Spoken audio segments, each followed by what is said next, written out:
হাসান, এই যে তুমি যেন কিভাবে শুয়ে থাকো এখানে, এই যে দেখেন।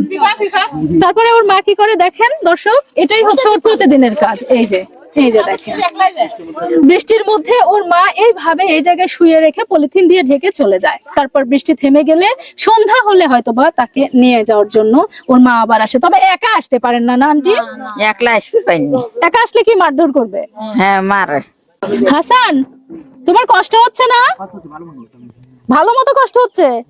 ওনাকে যদি ছেড়ে দিলে পারে, ও যে অত্যাচার করে মানুষের উপর, মানে লাপায় ঝাপায় পড়তে চায়, ওক মানুষ মারিয়ে ফেলা দিবে, বাইরেই মারি ফেলবে। বাইরে মারিয়ে ফেলা দিবে, ওকে ছেড়ে দিলে পারে। হ্যাঁ, যখন বেশি পাগলামো করে তখন কিভাবে কি? বেশি পাগলামো করলে পারে তখন ওই মানে সবগুলো মারি ধরে থামায়, মানে ছেলে পেলে সব আছে, মারধর করে, মারলে একটু তখন একটু কমে।